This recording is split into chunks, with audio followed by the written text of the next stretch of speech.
बिस्मिल्लाहिर्रहमानिर्रहीम, अस्सलाम वालेकुम। होपफुली आप सब खैरियत से होंगे। आज बच्चों की फरमाइश थी जी शामी कबाब बनाया जाए, तो मैंने कहा चलो शामी कबाब बनाते हैं और रेसिपी अपनी सब्सक्राइबर के साथ जो है वो मैं शेयर करती हूँ। तो रेसिपी में कोई इतना मुश्किल में इसमें नहीं था, शामी कबाब बड़ा इजी बन जाता है। ये इंग्रेडिएंट्स आपके सामने, एक बाउल मैंने चना दाल लिया और एक बाउल मैंने चिकन का गोश्त लिया है। अब इन दोनों चीज़ों को मैंने इकट्ठा नमक डाल के रख लिया था 20 मिनट के लिए। 20 मिनट के बाद ये देखें चिकन भी बिल्कुल गल के शीरा हो चुका था और दाल भी हमारी जो है वो गल के शीरा हो चुकी थी।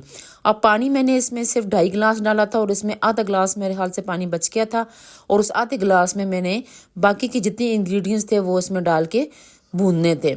अब यहाँ पर चिकन से मैंने जो है वो हड्डियाँ अलग कर दी। अब ये सारी चीज़ें जितनी भी है ये सारी इसमें जाएंगी। प्याज यहाँ पर मैंने 2 मीडियम साइज़ के लिया था, आप लोग एक बड़ा भी ले सकते हैं, ठीक है। अब इसमें सिर्फ प्याज जाएगा। प्याज मैंने सिर्फ इसमें 2 मीडियम डाल दिए, छोटा छोटा बारीक करके काट के। चिकन से हमने हड्डियाँ अलग कर दी। अब जो मसाला जाते इसमें मैंने 1 चम्मच अजवाइन का लिया, 1.5 चम्मच मैंने कुटी हुई लाल मिर्च ली है, 1 चम्मच मैंने ज़ीरा लिया है और 1 चम्मच मैंने रंग वाली मिर्च ली है, 1 चम्मच धनिया पाउडर, और नमक जो है वो हस्बे ज़ायका, क्योंकि पहले भी हमने डाला था। अब इन सारी चीज़ों को हम लोगों ने इस दाल का जो पानी रह गया था इसमें अच्छी तरीके से भून लेनी है। 3 अदद मैंने हरी मिर्चें काट के डाली हैं और साथ ही मैंने इसमें हरा धनिया भी डाल दी है। स्पाइसी बनाना है तो इसलिए मैंने इसमें 3 हरी मिर्चें डाली हैं और कुटी हुई लाल मिर्च भी मैंने 1.5 चम्मच ली है। अब यहाँ पर हमने चमचे को उल्टा करके, यानी कि बैक साइड से हमने इसको अच्छी तरीके से दाल को मैश करना है।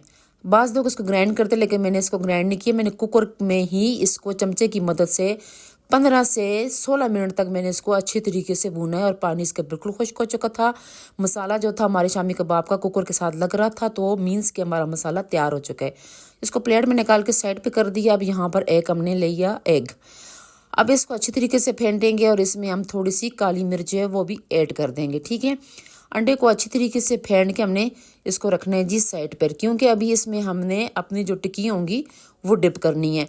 अब मसाला हमारा जो था वो 10 मिनट के लिए मैंने रूम टेम्परेचर पे मैंने रखा था, तो ये 10 मिनट में ठंडा हो चुका, क्योंकि आजकल सर्दी है तो ये जल्दी ठंडा हो चुका था, ठीक है। अब इसकी टिक्कियाँ जो थी वो आप लोग अपने मेयार के मुताबिक मोटी ज़्यादा लेना चाहते हैं, ये जिस तरह भी वो ले लें, ठीक है। मैंने ज़्यादा मोटी नहीं ली, मैंने मीडियम साइज़ की ली और इसको रोल करके अपने हाथ पे इस तरह बनाकर छोड़ दी। अब यहाँ पर तवा लिया मैंने, फ्राई पैन में मैंने इनको नहीं फ्राई किया, ठीक है। तवे पे मैंने आसानी के साथ इनको फ्राई कर लिया था। अब इसको हमने अंडे में अच्छी तरीके से डिप करना है। डिप करके तो इसको हमने ऑयल में फ्राई करना है। ऑयल हमारा जो था वो गर्म हुआ था, तो हमने जैसे ही अपनी टिक्कियाँ इसमें डाली तो ऑयल जो है वो बोलने लग गया। तो अब इसमें हमने जो बाकी की टिक्कियाँ थी वो भी अंडे में डिप की और वापस हमने ऑयल में डाल दी। आप यकीन जानें कि ये बड़ा ही ज़बरदस्त किस्म का टेस्टी और मज़ेदार और ज़्यादा स्पाइसी बना था। सबको बहुत पसंद आया था और खाना बिल्कुल सबने छोड़ दिया था, सिर्फ और सिर्फ उन्होंने ये शामी खाया था, ठीक है। खाना उन्होंने कहा कि हम नहीं खाते जी, हम शामी का खाएंगे। शामी सबने बड़े शौक और ज़ौक़ के साथ खाया, बने बड़ा ही अच्छा था। आप लोगों ने भी ज़रूर इसको बनाना है। मेरी वीडियो को अपने लोगों ने लाजमी देखना है और इसको मेरे चैनल को सब्सक्राइब करना नहीं भूलना, और मुझे कमेंट्स में ज़रूर बताना है कि आप लोगों को मेरा शामी कबाब बनाने का तरीका कैसा लगा, रेसिपी कैसी लगी। और ये बहुत ही ईजी और आराम से बनने वाला है, सुकून के साथ बनने वाला और झटपट बनने वाली ये रेसिपी है। अब देखें तकरीबन मुझे 20 मिनट चीज़ें उबालने में लगी थी और 10 मिनट उसको स्टे दिया हमने, कूल किया, और उसके बाद 10 मिनट में फ्राई हो गया था। टोटल हमने ये पौने घंटे में जो है वो बन गई, ये रेसिपी तैयार हो चुकी थी। यानी लंच टाइम था और लंच टाइम से पहले पहले हमने सारा कुछ रेडी कर लिया था।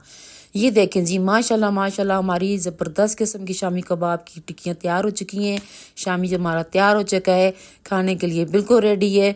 और इस पर मैंने डाल दी केचप, और केचप के साथ ही ज़बरदस्त इसकी लुक भी आई और जायका भी आया। अब इसके ऊपर ज़रा सा नींबू जो है वो भी हमने डाल दिया और उसके डालने से इसका जायके को 4 चांद लग गए। ये देखें आपको कितना ज़बरदस्त नज़र आ रहा है ना, तो ये बना ही इतना ज़बरदस्त है। मेरी वीडियो को लाइक करना और शेयर करना नहीं भूलना, और कमेंट्स में मुझे ज़रूर बताना है कि आपको मेरी रेसिपी कैसी लगी है। मेरे चैनल को सब्सक्राइब कर रहे हैं, शुक्रिया।